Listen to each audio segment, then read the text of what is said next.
अस्सलाम वालेकुम dear students. Welcome to my YouTube channel quick learning zone. जैसा कि आप सब जानते हैं, हम लोग पढ़े chapter number 1 of biology which is introduction to biology. कल हम लोगों ने जो टॉपिक डिस्कस किया था वो था contribution of Muslim scientist in the field of science. जो टॉपिक आज हम लोग डिस्कस करने जा रहे हैं वो है द लेवल्स ऑफ ऑर्गेनाइजेशन। जब हम साइंस की स्टडी करते हैं तो साइंस बहुत एक सिस्टमाइज्ड नॉलेज है और जब हम लोग बायोलॉजिकल साइंसेस में लाइफ को स्टडी करते हैं तो लाइफ एक बहुत ही कॉम्प्लेक्स और सिस्टमाइज्ड सिस्टम है। इसको डिफरेंट लेवल्स पे डिवाइड किया गया है ताकि इसकी स्टडी में इजी रहे। In order to understand the various phenomena of life, biologists study biological organization at different levels which are as follow. Life के वेरियस फिनोमिना को समझने के लिए बायोलॉजिस्ट डिफरेंट लेवल्स पे बायोलॉजिकल ऑर्गेनाइजेशन को स्टडी करते हैं। लेवल्स सब atomic and atomic level.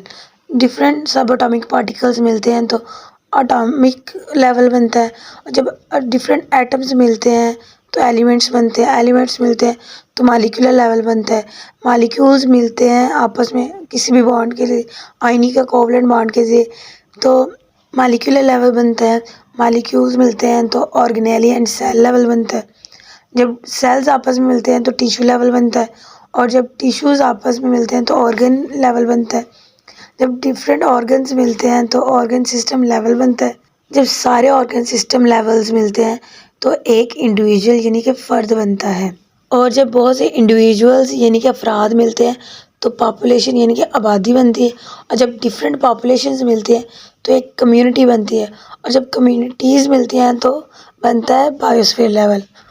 For example इस डायग्राम में आप देखें, एक घर है, एक घर की जो बुनियाद होती है वो होती है ब्रिक्स यानी कि ईंटें। जब ईंटें मिलती हैं, ईंटों को मिलाया जाता है तो बनते हैं दीवारें, जब दीवारें मिलती हैं तो बनता है कमरा, जब एक कमरे के साथ दूसरा कमरा तीसरा कमरा बनाया जाता है, उनके ऊपर छत डाली जाती है तो बनता है एक पूरा घर। बिल्कुल इसी तरह एक इंडिविजुअल भी बहुत ज़्यादा स्ट्रक्चर्स से मिलके बनता है। जब हम उन स्ट्रक्चर्स को डिफरेंट लेवल्स पे स्टडी करते हैं तो इसे कहते हैं levels of cellular organization. Level हम लोग स्टडी करने लगे बेसिक यानी कि सबसे छोटा लेवल, वो है सब atomic and atomic level. All type of matter is made up of elements and each element contain a single kind of atoms। जितनी भी टाइप्स है मैटर की वो सारी की सारी एलिमेंट्स से मिलके बनी है। लाइफ भी मैटर से मिलके बनी है और मैटर किससे मिलके बना है, एलिमेंट्स से। And element contain a single kind of atoms. Atoms क्या है, एटम को पहले मादे का सबसे छोटा पार्टिकल कंसीडर किया जाता था।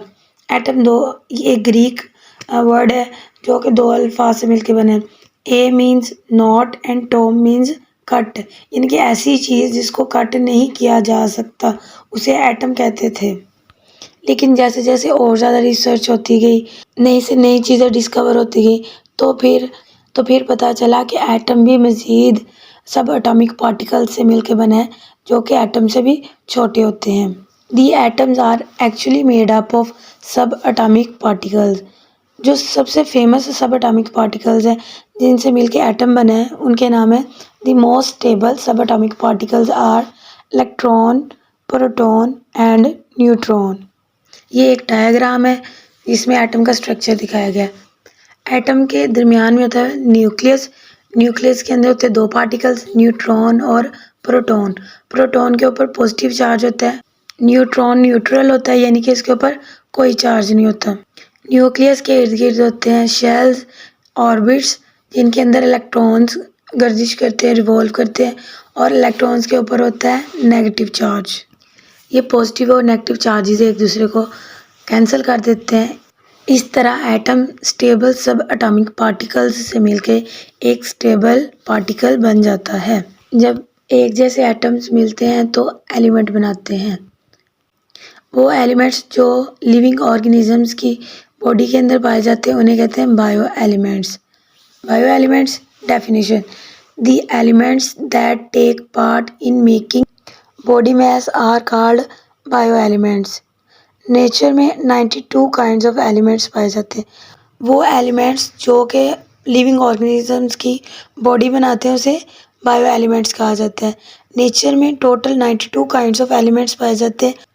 उनमें से जो 16 एलिमेंट्स हैं जो कि लिविंग ऑर्गेनिजम्स की बॉडी के अंदर पाए जाते हैं उन्हें कहते हैं bio elements. Out of the 92 kinds of elements that occur in nature 16 elements are called bio elements. Bio elements की 2 टाइप्स हैं, मेजर एलिमेंट्स और माइनर एलिमेंट्स। मेजर एलिमेंट्स इनके जो बड़े बड़े एलिमेंट्स हैं 16 में से ओनली 6 यानी कि 6 elements make 99% of the total body mass. 16 में से सिर्फ 6 एलिमेंट्स ऐसे हैं जो कि फुल बॉडी मास का 99% बनाते हैं। और वो कौन कौन से एलिमेंट्स हैं? Oxygen, carbon, hydrogen, nitrogen, calcium, phosphorus. Oxygen की परसेंटेज सबसे ज़्यादा है विच इज़ 65%। सेकंड पे है carbon 18%, hydrogen 10%, nitrogen 3%, calcium 2% and phosphorus 1%। ये सब एलिमेंट्स मिलके 99% of the total body mass बनाते हैं। बाकी जो 1% है वो रिमेनिंग 10 एलिमेंट्स बनाते हैं जिन्हें के माइनर एलिमेंट्स भी कहा जाता है। 10 elements make the total 1% of the total body mass. Name of the minor elements potassium, sulphur, chlorine, sodium, magnesium, ferric, copper, manganese और एंड पे जिंक। और जब बायो एलिमेंट्स आपस में मिलते हैं तो बनाते हैं बायोमॉलिक्यूल्स। नेक्स्ट हम लोग स्टडी करने लगे molecular level. Molecule, a molecule is the smallest part of a compound that retain the properties of that compound. What is molecule? ये भी एक इम्पोर्टेंट शॉर्ट क्वेश्चन है। मॉलिक्यूल किसी भी कंपाउंड का सबसे छोटा पार्टिकल होता है। कंपाउंड किसे कहते हैं? जब डिफरेंट एटम्स फिक्स रेशियो के साथ मिलते हैं तो वो कंपाउंड बनाते हैं। तो मॉलिक्यूल कंपाउंड का सबसे छोटा पार्टिकल है। इस छोटे से पार्टिकल में भी कंपाउंड की सारी प्रॉपर्टीज़ होती हैं। जब बायो एलिमेंट्स आपस में आयनिक या कोवलेंट बॉन्ड के ज़रिए जुड़ते हैं तो वो बायो मॉलिक्यूल्स बनाते हैं। Biomolecule in organisms bio elements combine through ionic or covalent bonding. The particles formed by such bonding is called biomolecule. Biomolecule की भी मज़ीद आगे टाइप्स हैं, micromolecule and macromolecule. Classification of biomolecules. Biomolecules are classified as micromolecule and macromolecule. ये जो classification की गई थी वो वेट की बेस पे की गई थी। Macromolecules high molecular weight are called macromolecule. For example starch, protein, lipids. वो मॉलिक्यूल्स जिनका मॉलिक्यूलर वेट ज़्यादा था उन्हें मैक्रो यानी कि बड़े मॉलिक्यूल्स कहा जाता है। और इनकी एग्जांपल्स में हम लोग देख लेंगे स्टार्च, प्रोटीन्स वगैरह को। माइक्रो मॉलिक्यूल्स वो मॉलिक्यूल्स जिनका मॉलिक्यूलर वेट कम हो उन्हें माइक्रो मॉलिक्यूल्स कहा जाता है। The molecules with low molecular weight are called micro molecules. और इनकी एग्जांपल्स में देखेंगे हम लोग ग्लूकोज और वाटर को। तो स्टूडेंट्स ये था हमारा आज का लेक्चर। नेक्स्ट जो लेवल्स ऑफ ऑर्गेनाइजेशंस रह गए हैं वो हम लोग नेक्स्ट लेक्चर में डिस्कस करेंगे। और इसके अलावा आप लोग को इस टॉपिक में से जो कुछ भी समझना है आप मेरे से पूछ सकते हैं। Thanks for watching my video. अल्लाह हाफिज़।